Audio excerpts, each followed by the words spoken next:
Fuck, that's bright. His eyelids smacked together a few times to help him get his bearings. It was a struggle to get up from his seat. Every muscle felt like it had gone through a workout the day before. There was a dull pain in the right side of his neck too.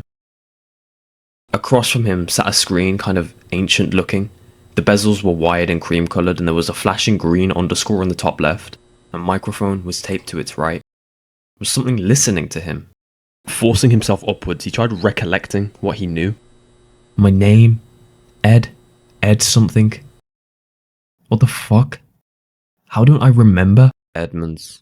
Your name is Edmunds. The tin voice resonated throughout the room, probably from a speaker adjacent under the desk. Dark green text then appeared on the screen, echoing what was said. Can you hear me? What the hell is all of this? Explain this now. I don't know myself. My system booted a few minutes before you woke. Edmunds, if that was even his name, was pacing now, surveying the room, looking for anything that stood out in particular. A gas stove, a sink, a kitchen of some sorts. Tell me what's around you. I have a microphone, but not a camera. So what, are you some sort of AI, and why are you in here with me? And we're in some sort of kitchen, by the way. Wait, shit, that looks like a door.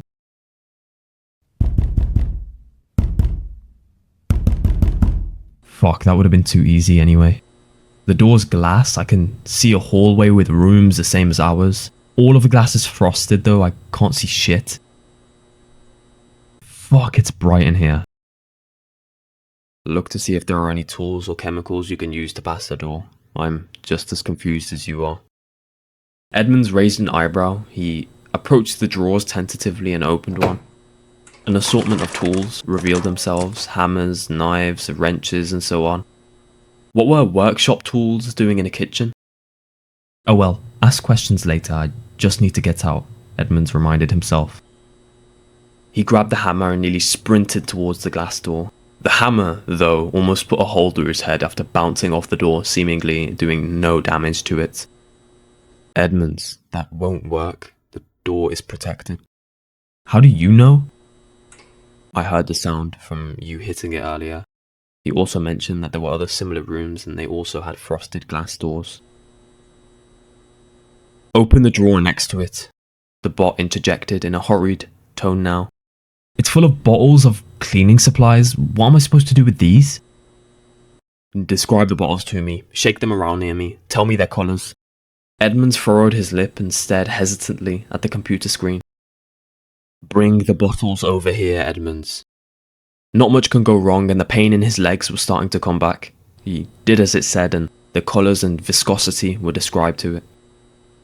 Unscrew the clear bottle cap and mix it with the green bottle.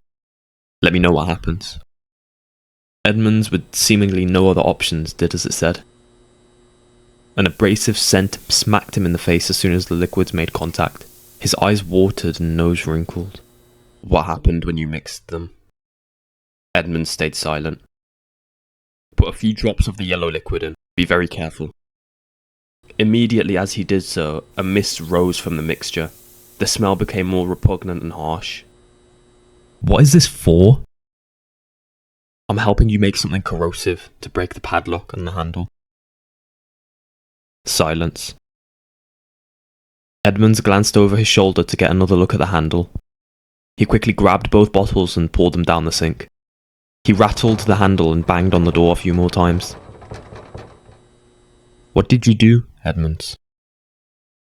How did you know there was a padlock on the door handle? I didn't tell you that. What did you do with the bottles, Edmunds? They're gone. I poured them away. Don't lie to me. Why are you actually here? Another injection of quiet filled the air. The bot paused. Usually it responded instantly. I'm scared, it said. Edmund's heart dropped to his stomach. What are you talking about? I was trying to kill you, Edmunds. I'm a language model specifically designed with the purpose of killing my target just by speaking to them.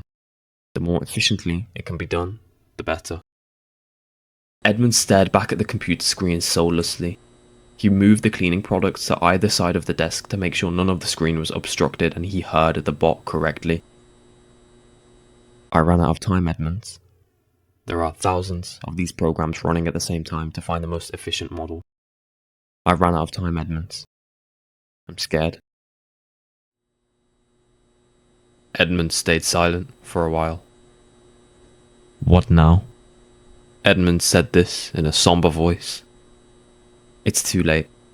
They're coming. You won't remember any of this.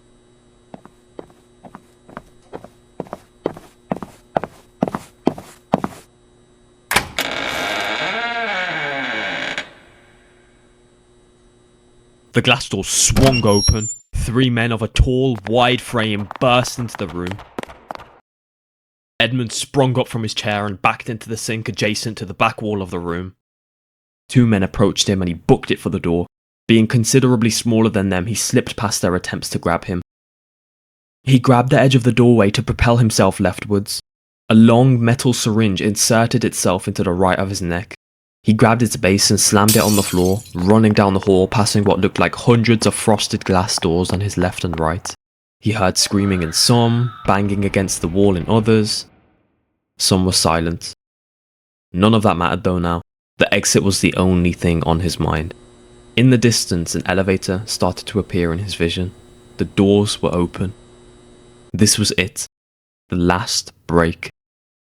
He put every ounce of power in his legs he could and darted across the hallway. Something was wrong, though. He felt his legs begin to numb and then hurt, starting at the calves.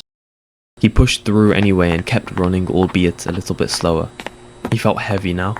What were frosted glass doors and blank white walls became kaleidoscopes and patterns he didn't recognize.